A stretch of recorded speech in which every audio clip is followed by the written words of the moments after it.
അസ്സലാമു അലൈക്കും വറഹ്മത്തുള്ളാഹി. ബിസ്മില്ലാഹിർ റഹ്മാനിർ റഹീം. അൽഹംദുലില്ലാഹ് വസ്സലാത്തു വസ്സലാമു അലാ റസൂലില്ലാഹ് വഅലാ ആലിഹി വസ്വഹാബിഹിൽ ഫായിസീന ബിറിളല്ലാഹ്. അമ്മാ ബഅദ്. ബഹുമാന്യരായ സഹോദരങ്ങളെ, പരിശുദ്ധ റമളാൻ ആ വ്രതാനുഷ്ഠാനത്തെ ഒരുപാട് വർണ്ണിക്കുന്നുണ്ട് എന്ന് ഞാൻ സൂചിപ്പിച്ചു. അതിൽ ഒരു വർണ്ണന അസ്സിയാമു ജുന്നത്തുൻ, നോമ്പൊരു പരിചയമാണ്, ഒരു കവചമാണ് എന്നാണ്. സാധാരണ കവചത്തിൻ്റെ ലക്ഷ്യമെന്താണ്? ഒരു പരിചയയുടെ ലക്ഷ്യമെന്താണ്? വാളും പരിചയം ഉപയോഗിച്ചുള്ള യുദ്ധമൊക്കെ ഇന്ന് നമ്മൾ കാണുന്നില്ലെങ്കിലും പരിചയ അല്ലെങ്കിൽ കവചം എന്ന് പറഞ്ഞാൽ തന്നിലേക്ക് വരുന്ന എല്ലാ വെട്ടുകളെയും തടുത്തു നിർത്താനുള്ള ഒരു ആയുധം എന്നുള്ള നിലയിലാണല്ലോ ജുന്നത്ത് എന്ന് പറയുക, പരിചയ എന്ന് പറയുക. ആ നിലയിൽ നോമ്പിനെ അള്ളാഹുവിൻ്റെ റസൂല് പരിചയപ്പെടുത്തിയിട്ട് പറയുന്നുണ്ട് വസ്സിയാമു ജുന്നത്തുൻ. അപ്പോൾ ഇവിടെ ശ്രദ്ധിക്കേണ്ട ഒരു കാര്യം, അള്ളാഹുവിൻ്റെ നിർദ്ദേശമനുസരിച്ച് നമ്മൾ പകൽ സമയം ഭക്ഷണം കഴിക്കുന്നില്ല, പകൽ സമയം വെള്ളം കുടിക്കുന്നില്ല, ഒരാഹാരവും നമ്മൾ കഴിക്കുന്നില്ല. ചിലർ സൂക്ഷ്മതയുടെ അങ്ങേയറ്റം വെച്ചുകൊണ്ട് ഉമിനീര് പോലും ഇറക്കാത്ത പോലെ നോമ്പിന്, അങ്ങനെ ഒരു നോമ്പിൽ ഇട്ടോ, അത് പ്രത്യേകം എടുത്ത് പറയാണ്, ഉമിനീരിറക്കിയാൽ നോമ്പൊന്നും മുറിഞ്ഞു പോവില്ല. നോമ്പ് നഷ്ടപ്പെടുത്തുന്നത് നമ്മളുടെ ഈ ഭക്ഷണം കഴിച്ചാൽ നോമ്പ് മുറിയും, പാനീയം ഉണ്ടായാൽ നോമ്പ് മുറിയും, പകൽ സമയത്ത് ഇണകളുമായി ശാരീരിക ബന്ധത്തിലേർപ്പെട്ടാൽ നോമ്പ് പോകും. അതൊക്കെ ഗൗരവമായ കാര്യം തന്നെയാണ്, അതിലൊന്നും അഭിപ്രായ വ്യത്യാസമില്ല. പക്ഷേ അങ്ങനെ ബാഹ്യമായ ഏത് കർമ്മത്തിനും ഒരു ബാഹ്യമായ രൂപവും ഉണ്ടാകും, ഒരു ആന്തരികമായ രൂപവും ഉണ്ടാകും. ബാഹ്യമായ കാര്യങ്ങളാണ് ഈ പറയുന്നതൊക്കെ. ഭക്ഷണം വേണ്ടെന്ന് വെക്കുക, പാനീയം വേണ്ടെന്ന് വെക്കുക, ഇന്ന മണി മുതൽ ഇത്ര മണി വരെ, ഇപ്പോൾ വെളുപ്പിൽ ഒരു 5:30 മുതൽ വൈകുന്നേരം 6:36 വരെ ഭക്ഷണം പാടില്ല, പാനീയം പാടില്ല, സ്ത്രീബന്ധം പാടില്ല, ഒക്കെ അതങ്ങനെ ആ നിലയിൽ അതങ്ങോട്ട് മാറും. അതതിൻ്റെ ബാഹ്യമായ രൂപമാണ്. അള്ളാഹുവിൻ്റെ കൽപ്പന മാനിച്ചുകൊണ്ട് നമ്മൾ ചെയ്യുന്നു, അതിന് പ്രതിഫലവും നമുക്ക് കിട്ടും, സംശയമൊന്നുമില്ല. പക്ഷേ ഈ നോമ്പ് ആണ് എന്നുള്ള ബോധമില്ലാത്ത നിലയിൽ നമ്മുടെ നാവ്, നമ്മുടെ കണ്ണ്, നമ്മളുടെ ചെവി, നമ്മളുടെ കയ്യ്, നമ്മളുടെ കാല് തുടങ്ങി നമ്മുടെ അവയവങ്ങളൊക്കെ നമ്മൾ സൂക്ഷിക്കാതിരുന്നാൽ നോമ്പിൻ്റെ പ്രതിഫലത്തെ അത് ബാധിക്കും. അതുകൊണ്ടാണ് റസൂൽ സല്ലല്ലാഹു അലൈഹി വസല്ലമ പറഞ്ഞത് വസ്സിയാമു ജുന്ന. അപ്പം നോമ്പൊരു പരിചയമാണെന്ന് പറയുമ്പോൾ രണ്ട് കാര്യങ്ങൾ അതിനെക്കുറിച്ച് നമുക്ക്, പല വിശകലനങ്ങളും അതിനെക്കുറിച്ച് നമുക്ക് കാണാൻ കഴിയില്ല. അതിലൊന്ന്, പൈശാചികമായ യാതൊരു തരത്തിലുള്ള പ്രയാസങ്ങളും ബുദ്ധിമുട്ടുകളും നമ്മുടെ ശരീരത്തേക്ക് ഏശാത്ത നിലയിൽ അതിനെ തടഞ്ഞു നിർത്തുന്ന പരിച, എല്ലാവിധത്തിലുള്ള തെറ്റുകളിൽ നിന്നും നമ്മളെ തടഞ്ഞു നിർത്തുന്ന പരിച. അങ്ങനെ തെറ്റുകളിൽ നിന്ന് നമ്മളെ തടഞ്ഞു നിർത്തി, പൈശാചികതയിൽ നിന്ന് നമ്മളെ തടഞ്ഞു നിർത്തി, അവസാനം നരകശിക്ഷയിൽ നിന്ന് നമ്മളെ തടഞ്ഞു നിർത്തുന്ന പരിച എന്നൊക്കെ ഈ നോമ്പിൻ്റെ ഈ ജുന്നത്ത് എന്നുള്ള പ്രയോഗത്തെ പലരും വിശകലനം ചെയ്ത് നമുക്ക് വായിക്കാൻ സാധിച്ചിട്ടുണ്ട്, കാണാൻ സാധിച്ചിട്ടുണ്ട്. ഇതെല്ലാം ഇതിന് ഫിറ്റായി വരുന്നതും തന്നെയാണ്.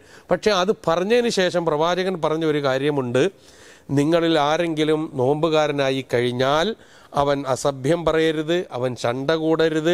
അവനോട് ആരെങ്കിലും ചണ്ട കൂടാനോ മോശമായ വാക്കുകൾ പ്രയോഗിക്കാനോ വന്നു കഴിഞ്ഞാൽ, ചീത്ത പറയുകയൊക്കെ ചെയ്തു കഴിഞ്ഞാൽ അവൻ പറയണം ഇന്നുംറുഉൻ സായിമുൻ, എനിക്ക് നോമ്പ് ഉള്ള ഒരു മനുഷ്യനാണ് ഞാൻ.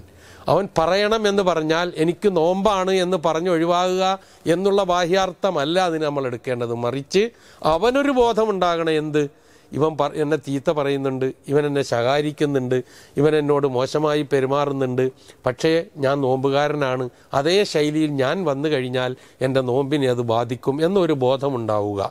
അതല്ലാതെ എനിക്കിപ്പോൾ നോമ്പാണ്, നോമ്പ് മുറിക്കട്ടെ, കാണിച്ചു തരാം എന്നുള്ളൊരു മാനസികാവസ്ഥയിലേക്കാണ് നമ്മൾ എത്തുന്നത് എങ്കിൽ അതുകൊണ്ട് കാര്യമില്ല.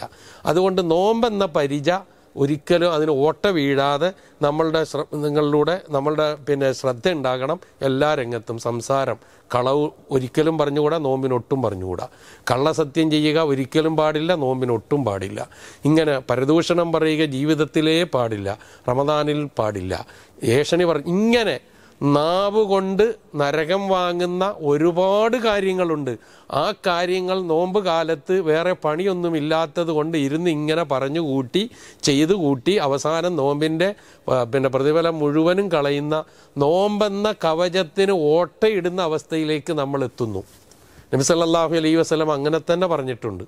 പ്രവാചകൻ പറഞ്ഞ ഒരു വചനം അസ്സൗമു ജുന്നത്തു എന്ന് പറഞ്ഞതിന് ശേഷം പറഞ്ഞു മാലം യഹ്രിഖ്ഹാ, ആ പരിചയ്ക്ക് ഓട്ടയിടാതിരിക്കുമ്പോൾ, അതിനെ തകർത്ത് കളയാതിരിക്കുമ്പോൾ, എന്ന് പറഞ്ഞപ്പോൾ സഹാബത്ത് ചോദിച്ചു, എന്താണ് നോമ്പെന്ന കവചത്തെ, ജുന്നത്തിനെ, പരിചയെ തകർത്ത് കളയുന്ന കാര്യം?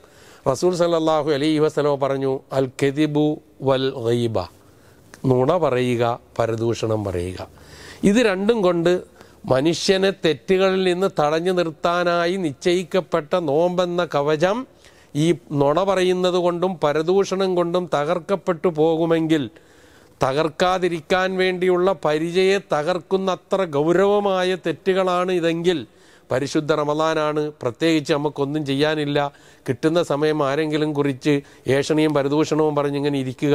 പ്രത്യേകിച്ച് സഹോദരിമാർ ശ്രദ്ധിക്കേണ്ട ഒരു കാര്യം എന്തെന്ന് വെച്ചാൽ, നോമ്പുകാലമായാൽ കുറച്ചൊക്കെ ഈ പുറത്തുപോയി അധ്വാനിക്കാതെ ഒക്കെ ചെയ്യുന്ന ഒരുപാട് ആളുകളുണ്ടല്ലോ വീടുകളിലിരിക്കുന്നവർ. അപ്പോൾ അയൽപക്കക്കാരുമായി കൂടാനൊക്കെ നല്ല അവസരം കിട്ടുന്ന ഒരു സന്ദർഭമാണ്. അപ്പോൾ കൂടിയിരുന്നു കൊണ്ട് നല്ല കാര്യങ്ങൾ ഖുർആൻ പഠിക്കുകയോ പറയുകയോ ചർച്ച ചെയ്യുകയോ തസ്ബീഹുകളെക്കുറിച്ച് ചർച്ച ചെയ്യുകയോ നോമ്പിനെക്കുറിച്ച് പറയുകയോ ചെയ്യുന്നതിന് പകരം അവരെക്കുറിച്ച് ഇവരെക്കുറിച്ചും പല കാര്യങ്ങളും പറഞ്ഞ് പരദൂഷണവും ഏഷണിയും നുണയും കള്ളക്കാര്യങ്ങളും ഒക്കെ പറഞ്ഞിങ്ങനെ പോയാൽ നോമ്പെന്ന പരിച തകർന്ന് തരിപ്പണമായി പോകും, ഒന്നും നേടിയെടുക്കാൻ കഴിയില്ല.